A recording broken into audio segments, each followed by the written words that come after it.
Sell Less, Mean More. I'm your host, Iolanthe Gabri, and today we are speaking with coach extraordinaire, Julie Davis. Now, welcome, Julie. Thank you. So I'm so pleased to have come across Julie and her work, and it came about in the most synchronistic of ways because Julie's niece is actually one of my employees. Her name's Catherine, and she's a very fine writer. And when I was thinking about women to interview for Sell Less, Mean More, she said, you should really speak to my aunt because she's a real leader in the real estate space.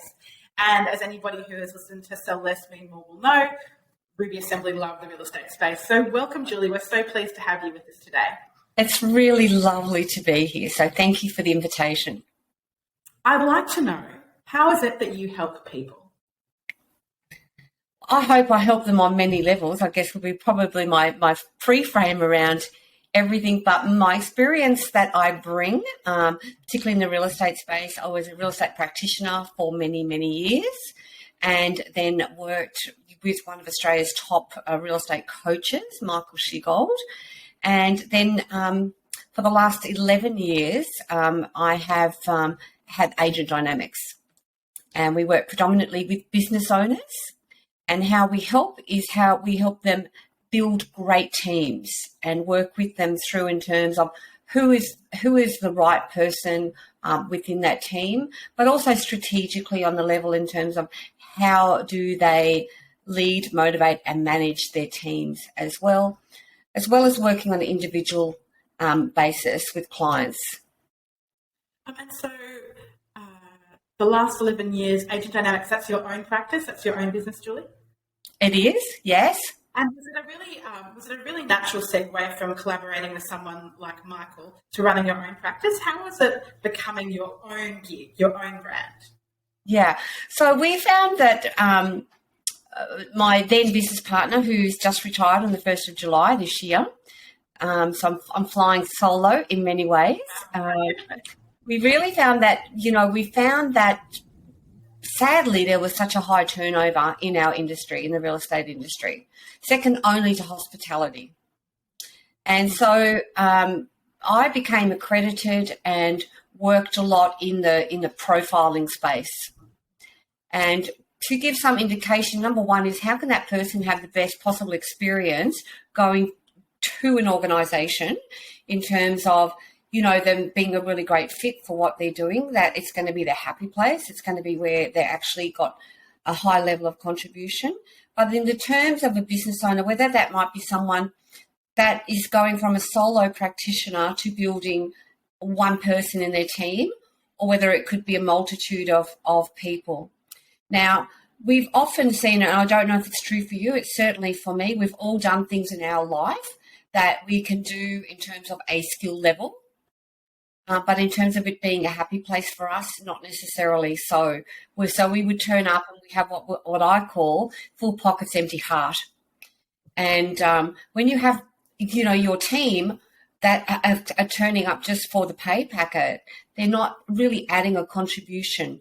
However, if you find a space for them where they feel they can contribute, and that's through their natural energy, it's where they're also going to feel a massive sense of contribution and satisfaction, and you then have, much better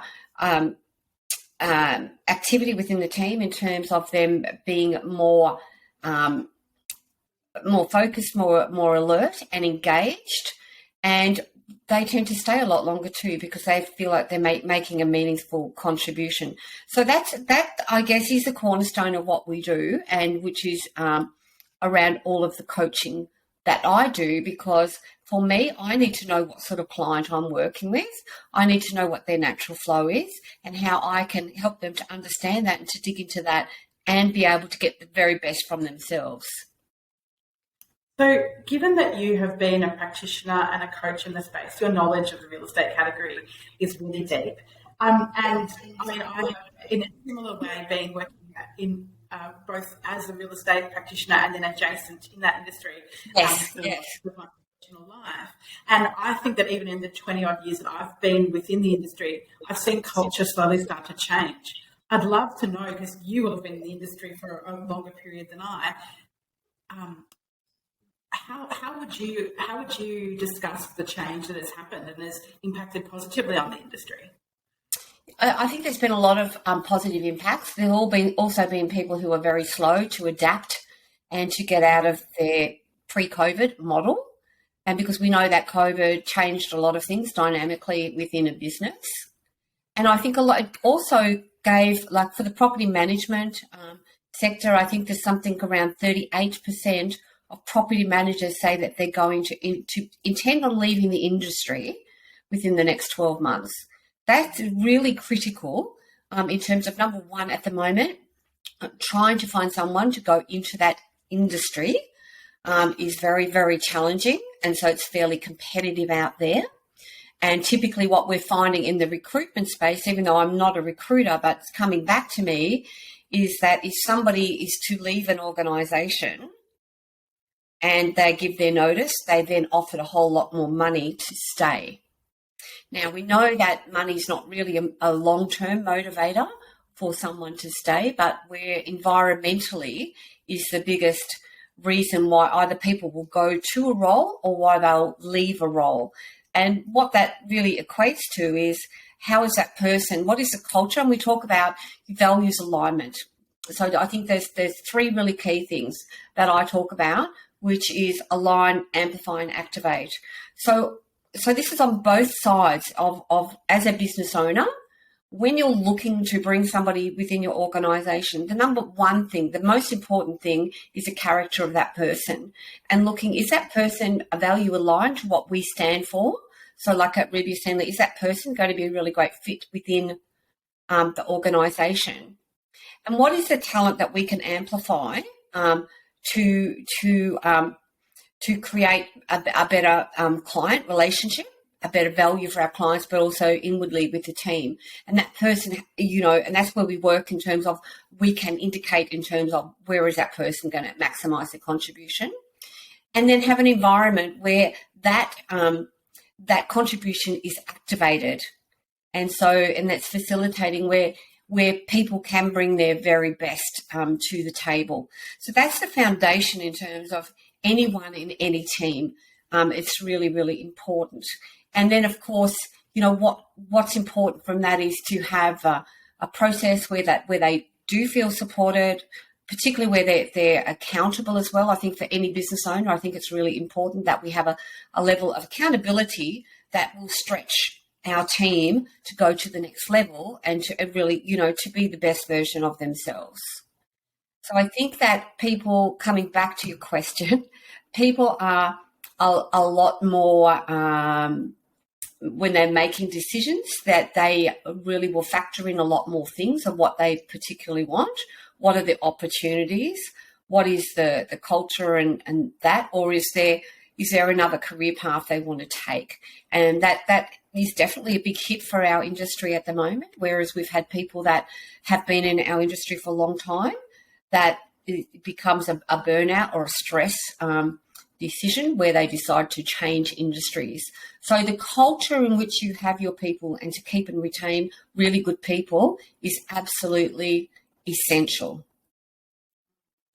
You're speaking to values and culture in an industry where delving into that language is actually a relative novelty in a lot of ways. I mean, remember even we serve many real estate brands across Australia and New Zealand, from boutique to big franchise groups. And from having experienced time as an agent, I know that nothing can be more toxic to culture than a star performer who just absolutely destroys sense of goodwill or wins business by quoting appropriately high, or puts expectations on their sales administrators that are inappropriate in terms of turning around marketing. I think that there's no benefit to having a star performer that actually destroys the reputation of a business. Well, we see that, and we see the gorilla in the office, right? We see that in our industry all the time. And, it's a really foolish mistake, I think, for a lot of business owners, is they think they can have one high performer. They're best to have 3 or 4 good performers that are steady and stable, because you will find that one performer, number one is they tend to go in and they've got an ego bigger than the room, and they dictate the terms. And often there's favoritism, but also in terms of the culture, it really has a really big impact because everything becomes about that person. And, what happens is that person is that type of person is quite often driven by significance. They want to have a sense of freedom, and they're most likely to the next best offer that comes on, they will go. So it's a very dangerous thing for a business owner.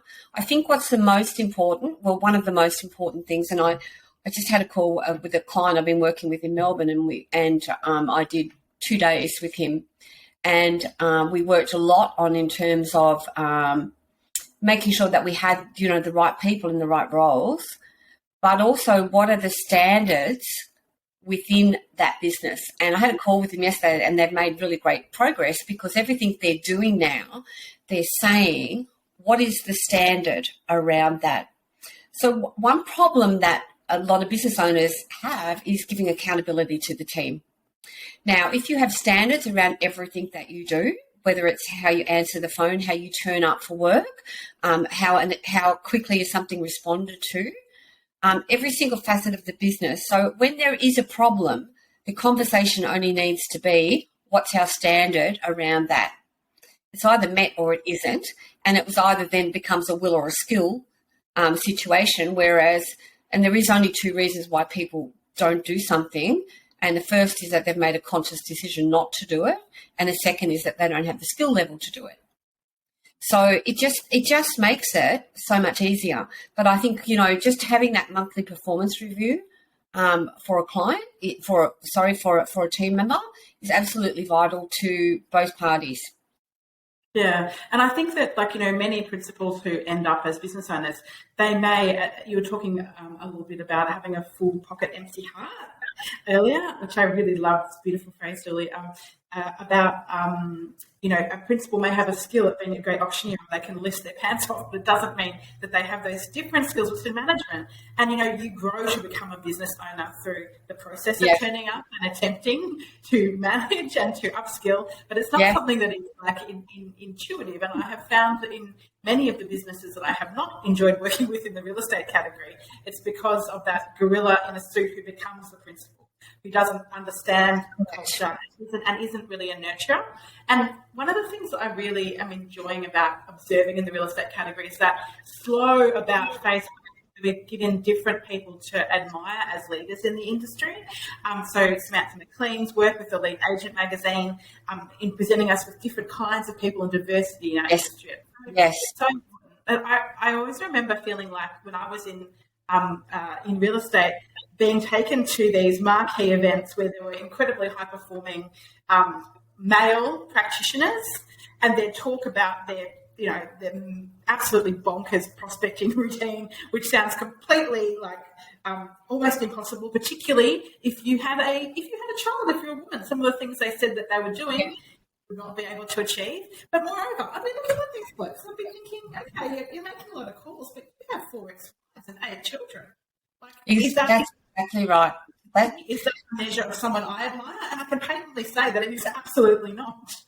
No, and this is where really I think, it's hard enough living in this world anyway. There's so much comparison and competing without, really having that within the workplace as well. And that particular person setting the benchmark for everybody else, right? Because everyone's circumstances are different, as is everybody else's motivation. And I'm just about to launch my program 1st of October, my gosh, which is called Defining Your Dash, right? And it's primarily, there'll be a lot of women that participate, but it's really finding about what is the purpose for them of why they're actually going to work and what is it, the legacy they want to leave in the world. And once you have that, once you're driven by purpose, as you know, with, your wonderful book that, you have that purpose of wanting to share that message with the world. And I have a very big purpose as well. And that purpose really come into fulfillment in March when my husband passed away after being a carer for him for 7 years. He battled with motor neurone. And, there are different seasons in your life of where different cycles that you go through. And my past 7 years was a cycle of caring for him and giving him the best quality of life that I could. But then when he passed, it was my season to actually really give of my contribution of where I felt driven, right? Where I felt really, really passionate. And that is really enabling and helping and coaching, particularly women, that to seek what they're really looking for and the purpose of why are they getting out of bed, how do they do it more effectively, and just, I do a lot of part of my program I'm doing is essentialism. I'm not sure whether you're familiar with Greg McKeown's work with essentialism. It's the pursuit of doing less but better. And being more discerning in the decisions that you make and understand there are trade-offs. But knowing once you clarify and you sort of know what you want, it makes it easier to get those decisions. And when you come right back in terms of your values and what's important for you and what drives you, it starts giving you clarity. Yeah. Oh, Julie, bangers of insight. Thank you. That last minute or so of you explaining the seasons of life. I found that in a lot of the media that I'm writing at the moment, and when I'm doing mentoring, often with women, this sense that so much media around being in business and startup is essentially masculine in tone and in nature, because it has this real tone that is linked towards technology. But a startup can be anything from cupcake walking through to, Canva. There's all startups, right? It's all business. And this idea that relentlessness is important in terms of, you want to rock up as often as you can and do the thing that you are called to do.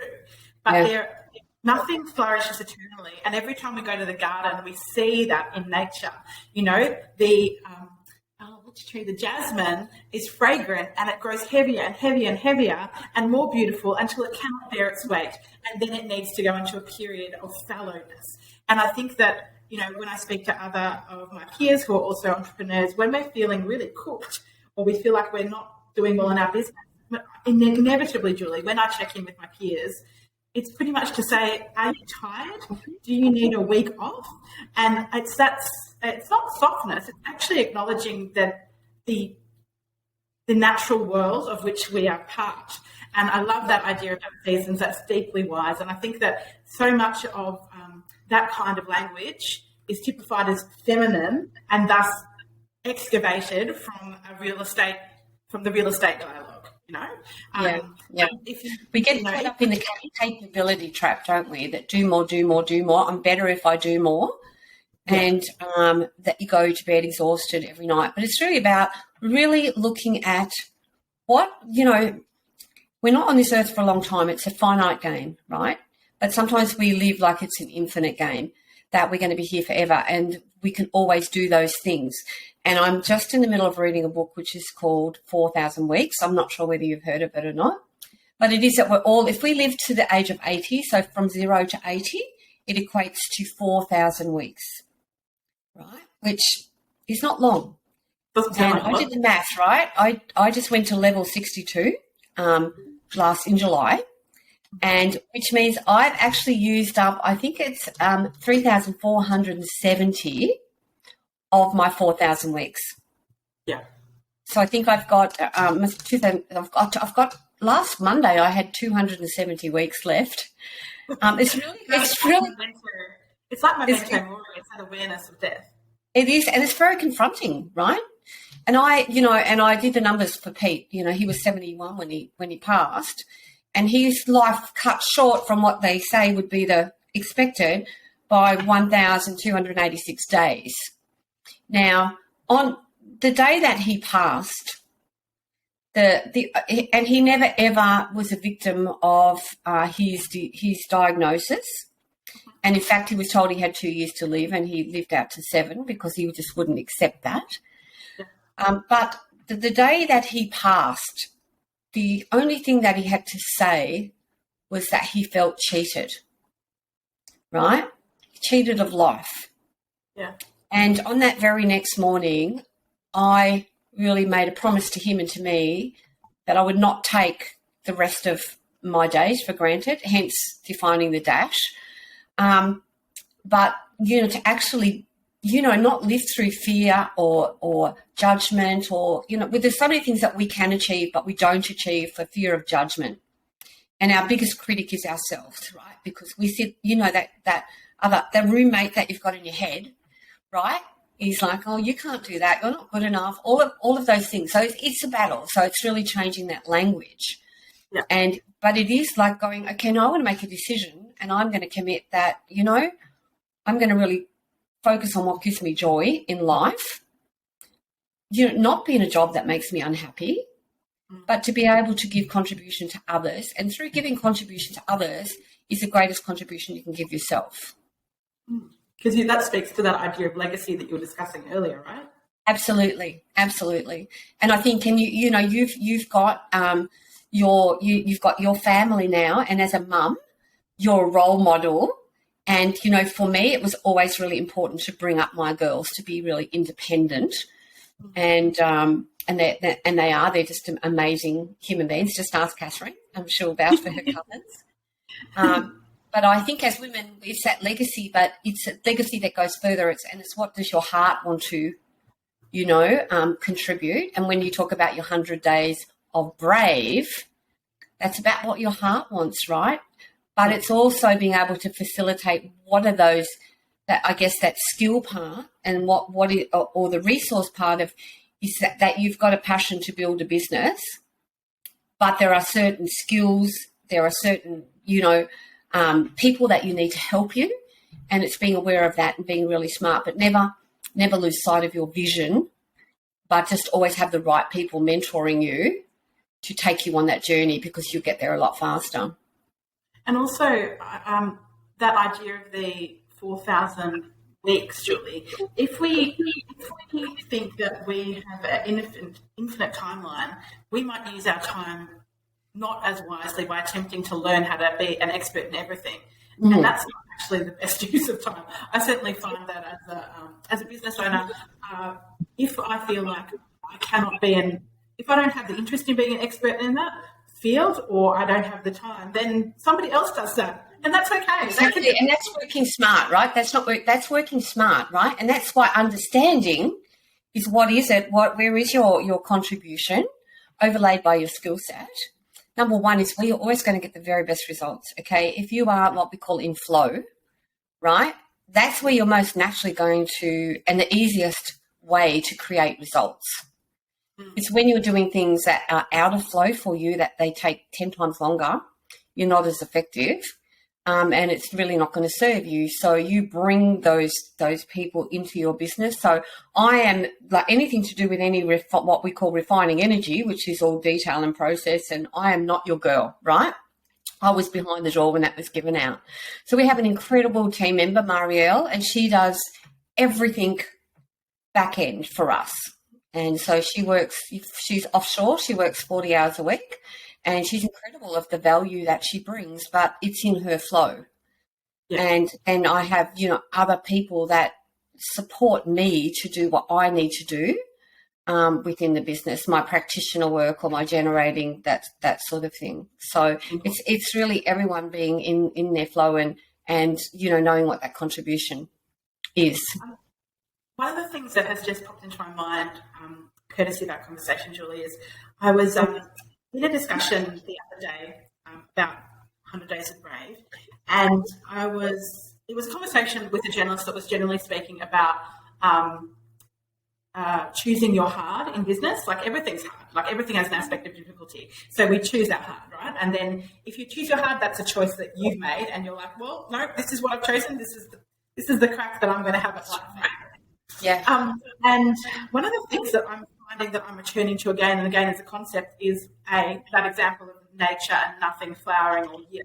But the other one is I feel very strongly that motherhood is the secret sauce, because because you have to set aside perhaps more time for the care of your child or your family. It means that the times when you're on in your business, or when you're making decisions about what is a good client or a less good client, or where to put your energies in terms of what to learn next, you don't have the luxury of loads of time. So it's actually this incredible laser beam of refining. Yeah. So you've lived a big life. Julie, what is your secret sauce? What would you say the thing that you've learned? What's the greatest thing that you've learned in terms of like the thing that gives you that magic? Okay, I get so much joy from uplifting other people, right? That's what really drives me, of being just that little part of the journey for people to realise their greatness. And if I can add that to me is incredibly grateful. I'm incredibly grateful for that. My secret sauce is I am a positive doer, right? So not just positive thinking, but positive doer. I love being around people who are big thinkers, and that's who I surround myself with. So I think your tribe is really, really important. If you have somebody that is in currently, and sometimes it's a bit hard if it's a family member, but if you have someone who is not really lifting you up and is causing you to play a small game, sometimes you've got to cut them, right? So you need to be so aware of the people you surround yourself with, people that are far better, far wiser than what you are. So because they're there to stretch you, and as you are to other people. So it's really about, what's the company that you keep? What are the quality of conversations that you have? What's the depth of relationships that you have? I think all of those things that, that where we enable people to really be the best version of themselves.